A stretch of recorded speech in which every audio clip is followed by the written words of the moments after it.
Hi, and welcome to Shelf Life on Jamaicans.com. As always, I need you to go ahead and like the page, share this with a friend, and drop a comment in the section below.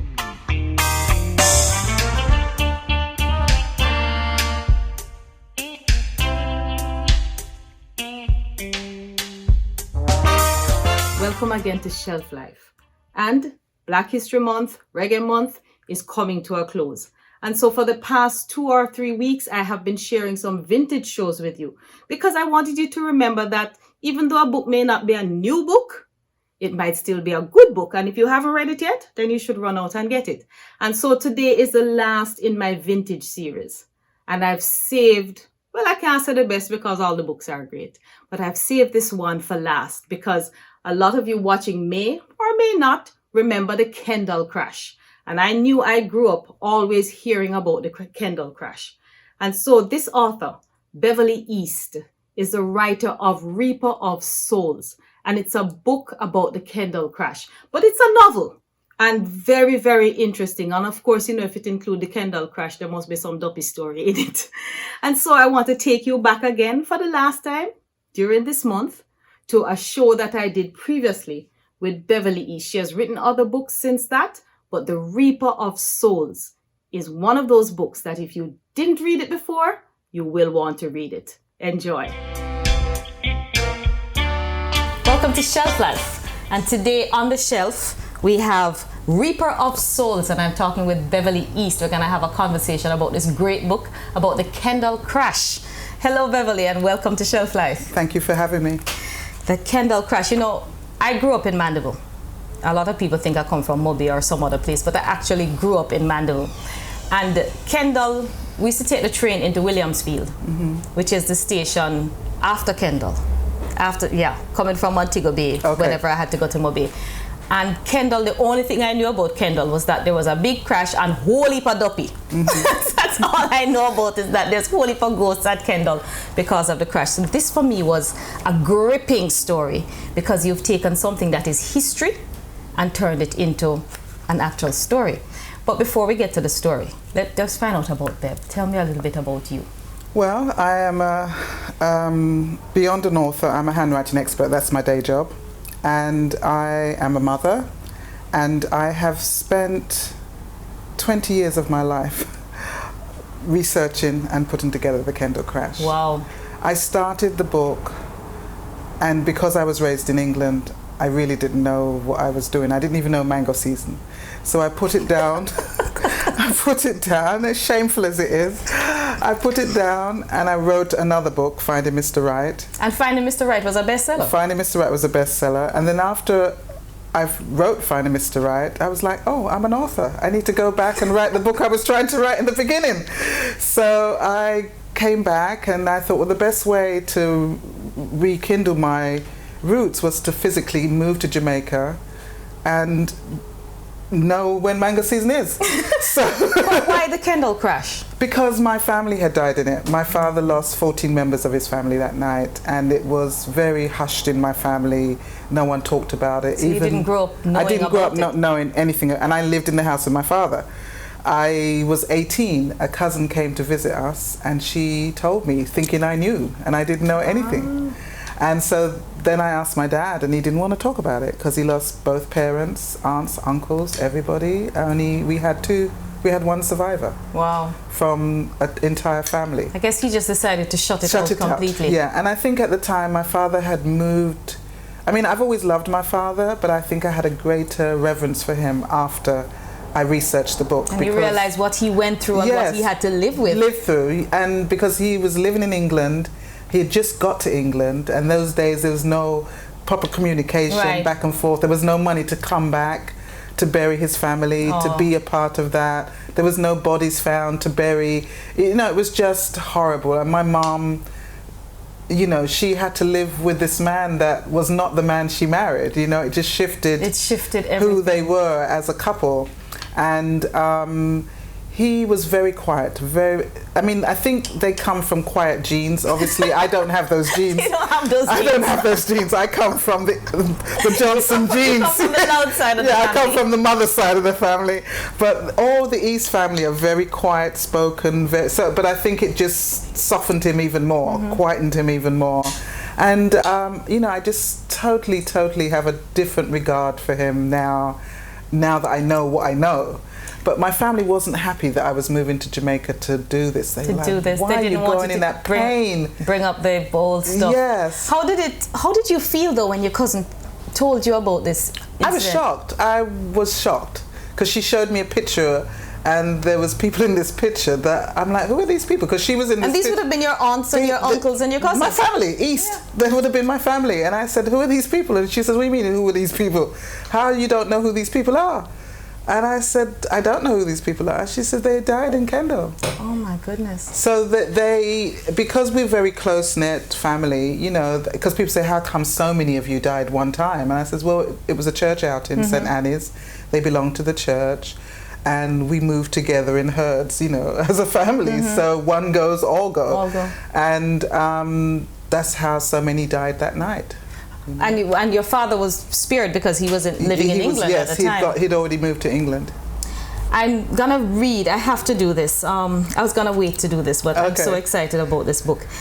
And this is the familiar tone of Norman Manley, who was the chief minister at the time. It says, I'm speaking standing on the scene of this unparalleled and appalling railway disaster which happened last night. The damage is indescribable, and unless one was here and saw it with one's own eyes, it would be impossible to believe the extent to which the coaches have been destroyed, crumpled, smashed up, and the disaster is of a scale unknown in the history of railway operations in Jamaica. It was actually of a scale unknown in the history of railway operations, period. I'm going cold as you're talking it, because when I started to write the book, it was number 5 in the history of disasters. Wow. And when I finished the book, India had 2 really bad train accidents. They pushed it down to number 8.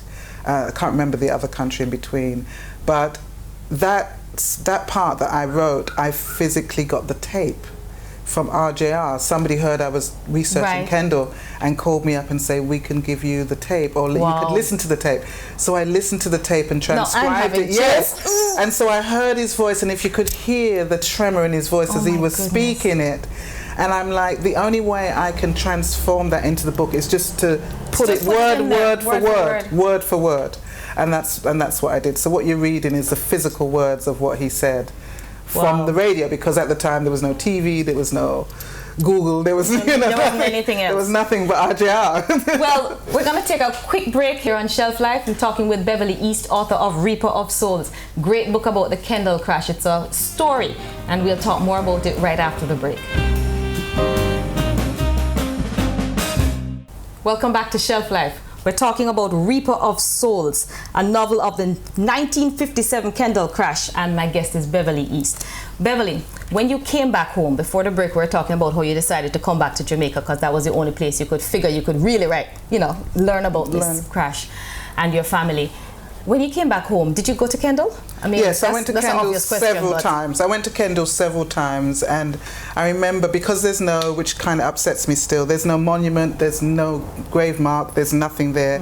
I took my shoes off and I was walking barefoot because I'm like, anywhere I could be stepping. Yeah, this is hallowed ground, really. Yes, so I was walking barefoot, and I took flowers, I prayed, I cried. It was very emotional for me. I mean, imagine. The people, the community were just looking at, oh, the Englishwoman, she crazy. Don't take it in your head crack anyway. In Jamaica, we say the cold got you. Yeah, the cold, Englishwoman, leave her. Because, I was standing there, And so I wasn't really embraced by the community, because every time I came back, they were like, did they talk to you any at all about what happened? No, they didn't want to, because I'm sure they want to put it behind them. They're there living in it, so they want to put it behind them. But I did speak to survivors who came from all over the island. I had phone calls. I went to Ocherius and spoke to somebody. I went to Montego Bay, went to Portland, and then a couple was done by phone. It was very sensitive, because sometimes I would arrange an interview and then they didn't want to talk about it that day. and there's nothing you can do. It's just very emotional. Yeah, I it's can just that imagine. just was not a day that wanted to You talk were about digging it. up things that had been buried for a mighty long time, so I can imagine that kind of feeling that they would have had. Tell me about some of the people that you did actually speak to. The characters in your book, because I find the characters in the book extremely real. I mean, as I read this, I kind of tried to figure out who was your uncle, who was your cousin, and I know they're fictional characters, but somehow I just kind of figured that they're all you. But the people who you met with, the survivors, were any of those people in this book? I mean, did you? No. None of those people were in this book. All fictional? I remember a good friend said to me, is any of these characters still alive? And I says, they're not real people. They're not real people. You can't tell me that because these people are so real. They have to be real, because I felt the first time I wrote Reaper of Souls, I was 100 pages in the book and I couldn't stop crying.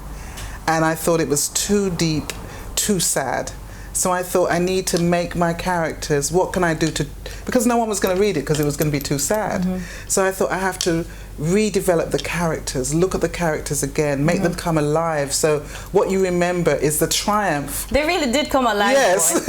I mean, they came alive to the point that the sixth sister, Eve, and I'm just giving away a little bit of the book, Eve actually saved her sister because Esther had to look after her sister Eve, which is why she didn't go on the trip. Exactly. And somehow, I mean, I was living in the States when 9/11 happened.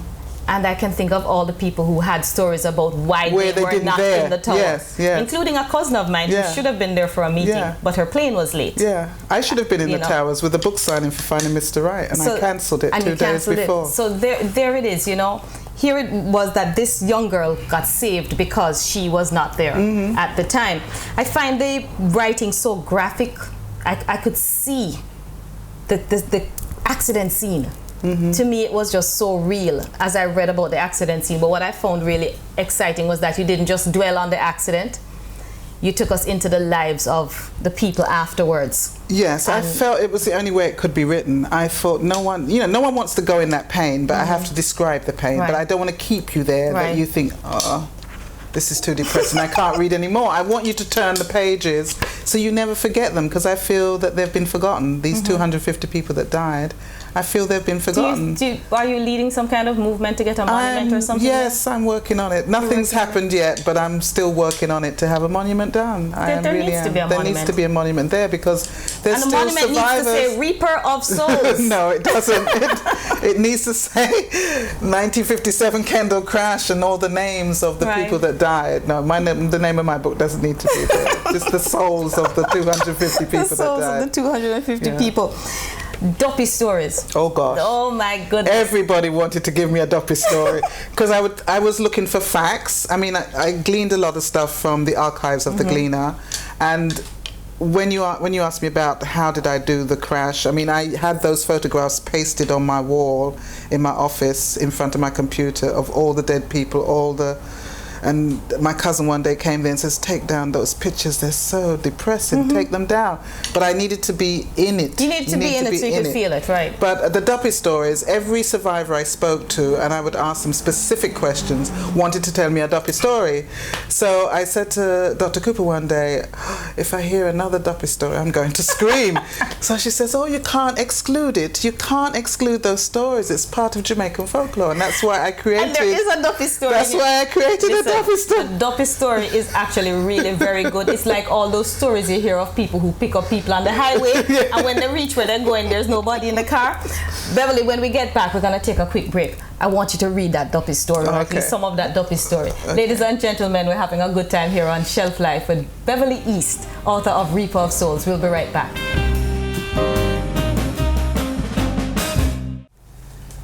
Welcome back to Shelf Life. We're talking with Beverley East about Reaper of Souls, the Kendal crash. And before the break, we're talking about Duppy. And for those of you who don't know what a Duppy is, it's a ghost. And in Jamaica, Duppy stories are part of our culture. But with the Kendal crash, with 250 people who lost their lives on the site at Kendal, you know we have some Duppies running around Kendal. So Beverly's going to read us an excerpt from the book. I'm going to read you about Lucy because I felt, I heard all these stories that people had their jewelry stolen. So my duppy comes back with the jewelry, and then they find out she's not a real person. So when they find her out, this is what she does. The smug smile she wore evaporated from her face. She promptly stood up straight, stepped out of the shoes, peeled off every item of jewelry, the rings, the bangles, the necklaces, the brooches, the pins, the earrings, from all parts of her body, and placed them beside the shoes. Without saying another word, Lucy left the house in her bare feet. Wow. But, you know, I'm having chills. I'm having chills. The whole duppy story thing, but that sums it up. But I have to tell the audience that Lucy and one of the characters in the book, who was a survivor, got into a real hot and heavy romance. And it was very interesting because you're reading this romance and you're getting into the romance too, and then all of a sudden you say, but hold on. Lucy does sound right. Why is it that only these three people can see Lucy? And so the duppy story really brought it together. The other thing that I found really worked for me in this book was I was happy that the young lady who was sick, Eve actually was able to live a life. I think we underestimate people who are sick. I think everybody that has a challenge, a health challenge, they become strength in different ways. And Eve was actually composed. She's actually the only character in the book that comes from a real person, which is my aunt. Okay. My dad's sister in Jamaica, in London, was bedridden all her life, and Eve has my aunt's illness, but is not as sick as my aunt was. Okay. My aunt was just this wonderful person that you could talk to her and read to her, and every little problem, and I'd come and talk to her rather than go to my mom. I'd go to her, and I just found a way to weave her into the story. And her daughter cried when she read the book because she knew it was her mother. Based on her. Yeah, she knew it was her mother because the illness and everything is her. Did you get a feeling of closure, a sense of closure? Did any of your family get a sense of closure from this book? Well, because I ruffled all their emotions. Not just closure, I think a lot of pride, because they felt I had come from somewhere and done this justice to it. So they were surprised, and they didn't have the kind of stuff that I thought, oh, Bev can do that. Bev can do that? How can Bev do that? She live in England. What does she know about Jamaica? So you have at least one family member who survived Kendal? Yes, I do. Who is still living in England? He's living in England with his family. With his family? Yes. And how much of a part of this book? Well, it took me 8 years to get the interview from him. He didn't want to talk to me about it. I begged. And then one day his wife said, just talk to her. And he says, come to me on such and such a date, 1 hour, that's all you've got. And that was it. Oh my goodness. And that was it. And he says, don't ask me again. Don't talk to me again about it. And that was it. And that's what I did, 1 hour. But was he injured, really bad? No, but his sister died. His sister died. Okay. And he was thrown from the train. When the train crashed, he was thrown away. Okay, so I just saw a character. Yes, yeah, he was thrown. Yes, the one who was thrown away from the train. So that description is what he told me. And when I went to see him, he was surprised that I wasn't writing anything down. But every interview I didn't write. I absorbed it. Do you have an eidetic memory? Yes, because I absorbed it so that I could come back and write it the way it was supposed to be, rather than rewrite it. Write it, then rewrite it. So I absorbed it. I listened and absorbed. I can imagine he must have been part of the search. I can just imagine what he went through searching for family. Well, he didn't do any search because he was concussed. So he was out of it completely. Yeah, he was out of it. And they actually thought he was dead because he was in Spalding Hospital when they thought he was somewhere else. Okay. And so he was... Oh, wow. Yeah. Boy, Beverley, this is a very moving book. And I've gone from the highs down to the lows and to the highs and the lows. Ladies and gentlemen, we're talking about Reaper of Souls. We're going to take a short break. When we come back with our final segment, Beverley has some friends in house and they're going to have a little discussion, a quick discussion about this book. We're back with you on Shelf Life with author Beverley East, author of Reaper of Souls. And she has some friends here with her, and they're going to have a quick discussion. I'm going to have them introduce themselves for you. Hi, Judy. Hi. I'm Alison. I'm Khalil. And they're going to have a quick discussion about the book. What I like most of the book is the transition from Jamaica into England. We started out with a Jamaican story. Fortunately, Esther didn't leave. For whatever reason, she decided to stay back. So she, as the character in Jamaica, gave us that picture of how the Kendal train crash had an effect on the people in Jamaica. Whilst Eve and Austin, who went to England, gave us another picture. For me, it was very vivid. I mean, you could see how people lived back then. The Great West Indian Migration was very, very obvious. So I thought that two mixture, the fact that Bev never lived in Jamaica, we got it through somebody else. Yeah. I grew up in rural Jamaica, so for me it was the focus on Jamaica was a nice nostalgia for me.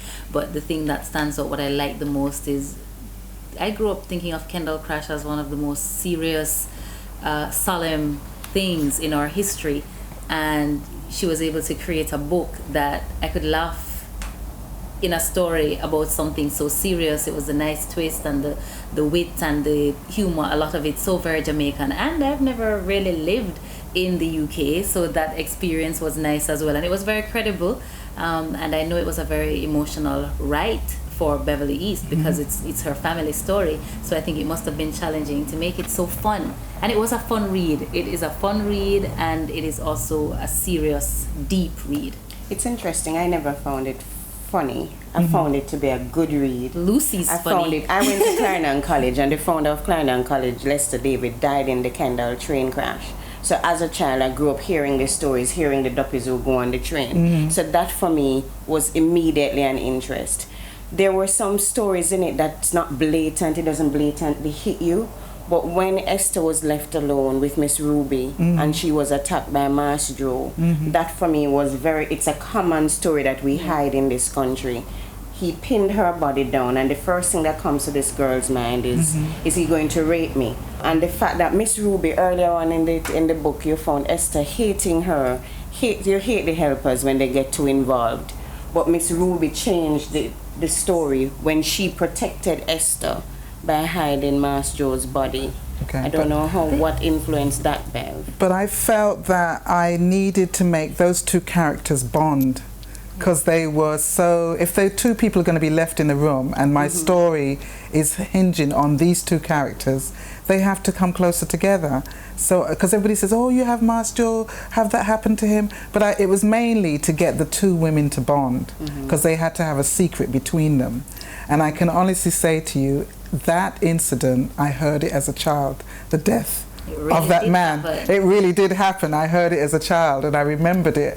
And I told my mom, and she says, don't talk about that. And then I says, well, it's already in the book. So she says, well, we don't know exactly who the person is. But for me, Kendal was like a journey. You know, you moving from, the reader is moving from Kingston to London, back to Kingston again. And I think that's just how our lives are. It's a journey, and we have different experiences, and we meet different people. And I wanted the reader to celebrate lives rather than to cry for the 250 people that died. There are a number of different types of stories, you know what I've always interwoven. Novelette. Novelette. Novelette. Austin had this beautiful girlfriend in Jamaica. Austin went away to England. Novelette disappeared. When people go away to But England. that's what happens. That's what happens. Is that, you know, relationships sometimes fall into nothingness, and that's what happened with. But he met Inez, you know. So I think sometimes that happened, and Inez was no joke. Yes, Inez was wonderful. Inez was wonderful. But I also think that I wanted the men in my stories. When I moved to America, I found a lot of stories about men very discouraging.